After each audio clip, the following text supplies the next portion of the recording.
Presidency is about choices. So I'm curious why President Trump chose yesterday to send out his press secretary to essentially litigate a provable falsehood when it comes to a small and petty thing like inaugural crowd size. I guess my question to you is, why do that? Chuck, the president did many things yesterday and the day before that are very meaningful to America. He signed executive orders to stop Obamacare and all of its problems. Millions of people have lost their insurance, their doctors, their plans. So that stops right now. He's going to replace it with something much more free market and patient-centric in nature. And on this matter of crowd size, for me, I think the most quantifiable points of interest for Americans should be what just happened a few months ago that brought him here, the 31 of 50 states he won, the 2,600 counties, the 200 counties that went for President Obama that now went to President Trump, and the fact that 29, 30 million women voted for Donald Trump for president. They should be respected. Somebody should cover their voices as well. I'm about things that are quantifiable and important. I don't think ultimately presidents are judged by crowd sizes at their inauguration. I think they're judged by their accomplishments. And we know that President Obama and his accomplishments, so there's a lot of unfinished business there. And on this matter of crowd size, I think it is a symbol for the unfair and incomplete treatment that this president often receives. I'm very heartened to see Nielsen just came out with the ratings, 31 million people watching the inauguration. President Obama had 20.5 million watching his second inauguration 4 short years ago. So we know people are also watching the inauguration on different screens and in different modes. And that there was, for me, there was a prediction of a downpour of rain. I think that deterred many people from coming. But no question, there were hundreds of thousands of people out on the mall. All right, Kellyanne, let me stop you here because you make a very reasonable and rational case for why crowd sizes don't matter. Then explain, you did not answer the question. Why did the president send out his press secretary, who's not just the spokesperson for Donald Trump, he also serves as the spokesperson for all of America at times. He speaks for all of the country at times.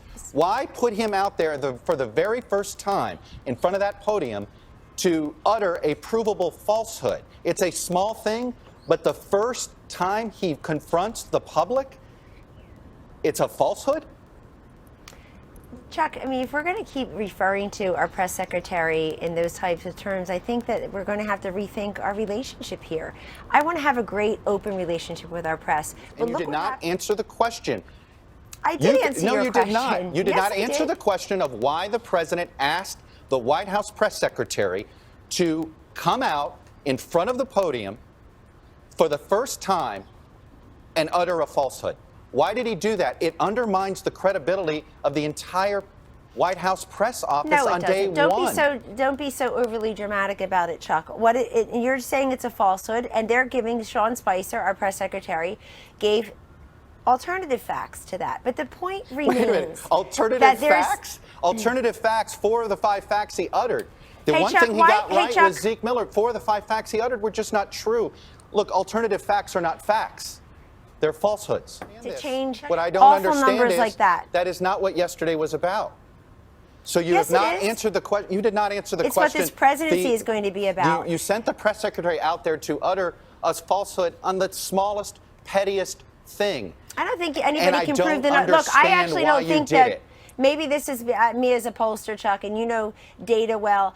I don't think you can prove those numbers one way or the other. There's no way to really quantify crowds. We all know that. You can laugh at me all you want, but I'm very glad. I'm just Chuck, befuddled. Well, but you and he embraced the intelligence community. Can I ask you to tell me what lies about the intelligence community were uttered about President Trump's relationship with the intelligence community? That he doesn't respect them? Do you think what outgoing CIA director said yesterday in a statement using the vocabulary, the language he used about our new president of the United States somehow, quote, improves our relationship with the intelligence community? It is irresponsible, it is reprehensible, and it is totally unnecessary. Then let me ask you this. Is this responsible? He called it, was disgraceful intelligence agencies allowed any information so false and fake out disgrace, say that's something Nazi Germany would have done and did so. Disgrace, that was on January 11th. Was it right to compare the intelligence community with Nazi Germany? Well, it's not right. To a question that you continue to deflect.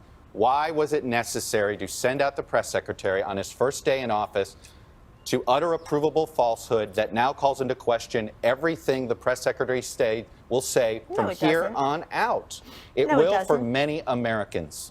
No, it doesn't. You want them to hear that. You want them to hear that I'm not answering your questions, which I'm doing. You want them to hear that they can't trust our press secretary. I think that is a very dangerous statement to me. What was the motive to have this ridiculous litigation of crowd size? And now you're casting it, and your job is not to give your opinion, Chuck. Respectfully, your job is not to call things ridiculous that are said by our press secretary and our president. That's not your job. You're supposed to be a news person. You're not an opinion columnist. Can you please answer the question? Why did he do this? You have not answered it. I'll answer it this way. I'll answer it this way. Think about what you just said to your viewers. That's why we feel compelled to go out and clear the air and put alternative facts out there. It's a political tactic to come up with alternative facts and try to set up the press as your enemy? No, I didn't say that at all, and that's not why I'm here. You want to push back on us, and yet you have a 14% approval rating. All I'm looking for is an answer to a simple question. You never answered why or the motivation of what was necessary about doing that yesterday. Tell me why you referred to us as ridiculous. Tell me why we were lied about with the MLK bus. I think the debate is ridiculous, and I did not say anything about ML. You're deflecting. I'm sitting here trying to answer basic questions, and you're trying to attack me with some. I'm not attacking you. You attacked us as ridiculous. With some weird Twitter feed that you guys are obsessed with. Look, I'm going to have to leave it there. You have another interview to go to. I have a rest of the show to go to.